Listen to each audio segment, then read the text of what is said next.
Agora nós recebemos pela segunda vez aqui no estúdio Edilson Guimarães a professora e economista Rita Mundim. Bom dia, Rita, seja bem-vinda ao Jornal da Manhã, Patos. Bom dia Patos e região. Bom dia, Rita. O currículo da Rita Mundim é vasto. Ela é mestre em administração, especialista em ciências contábeis pela FGV e em mercado de capitais pela UFMG. Além dessas e outras atividades, ela também é comentarista de economia na Rádio Itatiaia. Ontem, ela esteve no Salão de Eventos Decorfest, onde palestrou sobre cenários econômicos, o balanço de 2023 e perspectivas para 2024. Rita, eu queria que você falasse então um pouco sobre essa palestra de ontem, para quem nos ouve e nos acompanha pelas redes sociais. Como é que foi? Vamos começar pelo balanço, né? O ano está acabando e, sob o ponto de vista da economia, houve uma frustração muito grande no segundo semestre, porque no primeiro semestre nós tivemos até uma certa euforia com o trabalho, né, do Congresso para aprovar dois instrumentos extremamente importantes para a nossa vida e para o Brasil, que foi a reforma tributária e o arcabouço fiscal. Infelizmente, agora no segundo semestre, a gente vê que o arcabouço fiscal praticamente foi rasgado pelo próprio presidente. O presidente Lula, ele mesmo já disse que ele não vai buscar a meta fiscal, que é a zeragem do déficit, e na convenção do PT, no sábado, a presidente do PT, Gleisi Hoffmann, falou que eles vão gastar, gastar e gastar, e que ela já está pensando em furar a meta em 1%.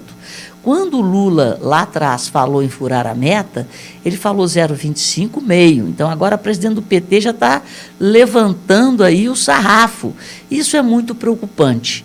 Enquanto a gente vê o Brasil querendo sair do equilíbrio fiscal, a gente vê o que está acontecendo na Argentina, querendo atingir o equilíbrio fiscal. A responsabilidade fiscal, ela é condição sine qua non, ela é pilar para o crescimento da economia, um crescimento sustentável. Porque se o país gasta mais do que ele arrecada, aí que está o equilíbrio fiscal, receitas menos despesas, no mínimo igual a zero, o ideal seria a busca do superávit fiscal, que deveria ser alcançado em 2025. E agora a gente já está fazendo conta aí que nesse governo nós não vamos ver superávit, não. E se a gente não encontrar o superávit fiscal, nós vamos aumentar a nossa dívida, e se aumentarmos a nossa dívida, o risco Brasil aumenta e a condição para fazer com que a Selic, que a taxa de juros caia, ela vai só diminuindo. O Roberto Campos Neto tem pregado como um pastor, né? Falando, gente, existe a ancoragem e a desancoragem gêmea. A política fiscal, que é o controle das contas públicas, ela afeta diretamente a política monetária, que é o nível de juros do país. Porque se você começa a aumentar a dívida, o seu risco aumenta e o credor vai querer cada vez mais juros para investir no Brasil, para financiar o Brasil. O capital estrangeiro para de entrar e muitas vezes o capital estrangeiro que está aqui dentro sai, o dólar sobe e a inflação volta. Portanto, essa foi, eu acho que a grande frustração, porque o arcabouço fiscal ele veio para substituir um instrumento que foi de grande valia para o governo, que foi o teto de gastos.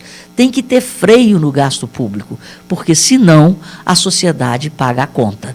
O segundo instrumento, a reforma tributária, que deve ser votada hoje, a gente está vendo que não é uma reforma dos sonhos, mas é uma reforma medíocre. Ela poderia ser muito melhor e está cheia de excepcionalidade. Para o setor de serviços, ela está cheia de incertezas, e a gente pode ter para o cidadão comum que não fez lobby em Brasília, que não gastou aí a sola do sapato visitando deputado e senador e nem distribuiu benesses, o cidadão comum pode ter a sua carga tributária elevada. Muito bem, estamos ao vivo com Rita Mundim. Rita, aqui em Minas Gerais, o governador Romeu Zema busca soluções para as dívidas de cerca de 160 bilhões de reais do Estado. por meio do regime de recuperação fiscal. Como você avalia a atuação de Zema e as propostas alternativas dos políticos como o senador Rodrigo Pacheco e até mesmo do deputado federal e ex-governador Aécio Neves? Para você, qual seria o caminho viável para o Estado?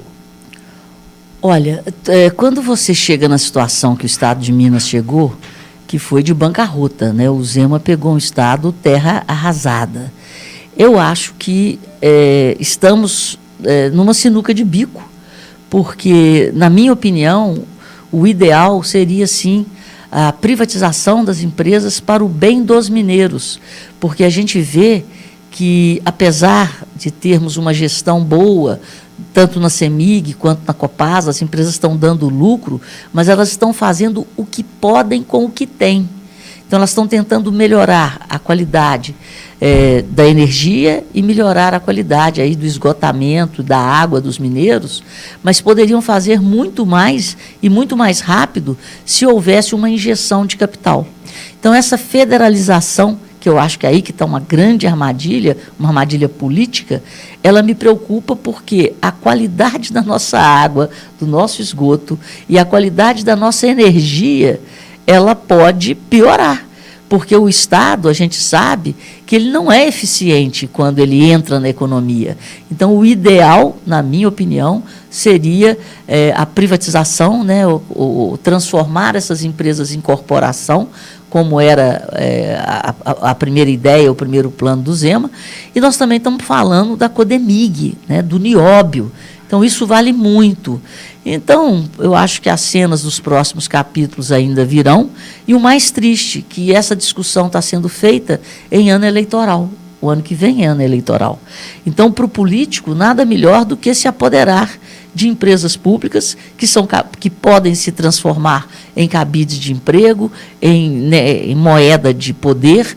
E aí a gente pode, como usuário, né, tanto do sistema da CEMIG como do sistema da Copasa, a gente pode vir a ser prejudicado, porque o governo Zema, ele tem uma pegada diferenciada pelo liberalismo econômico, tanto que ele concentrou a CEMIG na produção de energia e vendeu tudo aquilo que não tinha interesse no foco do negócio da CEMIG, que é a energia de qualidade. Rita, falamos então a nível Brasil, falamos a nível de Estado e agora vamos falar de Patos de Minas. Claro que a gente queria falar sobre diversos assuntos com você aqui durante um programa todo. Eu falo demais, mas o nosso tempo hoje é mais curto. Puxa minha cordinha. Bom, então, para a gente fechar, de acordo com o IFGF, Índice Firjan de Gestão Fiscal, publicado em outubro deste ano, o nosso município foi um dos únicos a figurar na lista de prefeituras brasileiras com excelência em gestão fiscal. Apesar disso, a cidade ocupa a posição 149 no ranking do IFGF no estado. O que você considera como desafio aqui para o nosso município? Olha, Patos e região, né, não só Patos, nós temos aí o agro, ele é muito forte. E aqui eu estou muito feliz porque ontem foi derrubado o veto do marco temporal. Então, isso foi uma grande vitória para o agro e para trazer segurança jurídica para aquilo que tem mudado o Brasil. Então, aqui nós estamos num lugar de excelência e eu acho que o nível, né, a coisa mais importante que existe hoje é o capital intelectual. Então, nós estamos numa cidade que preza muito a capacitação, a tecnificação. Nós temos uma Unipam. Então, Patos tem tudo, tem tudo. E tem, assim, se destacado exatamente por esse capital intelectual. E isso se reflete na gestão pública. Quanto melhor o eleitor, maior é a cobrança e melhor é a gestão. Então, eu acho que estamos, né, eu me incluo, porque eu amo essa cidade, eu já morei aqui, eu sou uma pateta, eu fui embora, devia ter ficado. Então, eu acho que estamos no caminho certo. E, apesar, né, dessa classificação 147, né, 149. 149, né? Mas se você colocar em termos, né, de Minas Gerais, nós estamos muito bem na fita. E, repito, Patos tem esse grande diferencial, que é esse investimento no capital humano E outra coisa que diferencia Patos é a força do cooperativismo, porque o cooperativismo são empresas de pessoas. Então, as pessoas vão se tornando cada vez mais prósperas, as cooperativas vão se tornando cada vez maiores e a região vai se tornando cada vez mais rica. E aqui em Patos o cooperativismo é fortíssimo. É a capital mineira do cooperativismo. Exatamente. E eu acho que o cooperativismo traz uma mudança social, porque ele é sustentável por princípio. Porque, na verdade, a função do cooperativismo é melhorar a vida do cooperado. Então, é todo mundo trabalhando para que a cooperativa cresça, porque todos os cooperados são donos das cooperativas. Então, eu acho que tem esses diferenciais, uma Unipam de excelente qualidade, o cooperativismo, e é isso, eleitor de qualidade, é disso que o Brasil precisa. Rita, um prazer e uma honra recebê-la aqui nos estúdios da Jovem Pan Patos e esperamos contar com sua participação em uma próxima visita a Patos de Minas. Agradeço muito o convite, muito honrada estar aqui e gostaria de agradecer o Cicobi Credipatos, que me trouxe, e ontem nós tivemos uma noite muito interessante. Falei muito mais do que eu estou falando aqui, né? Mas foi muito bom. Um grande abraço a todos e muito obrigada pelo convite.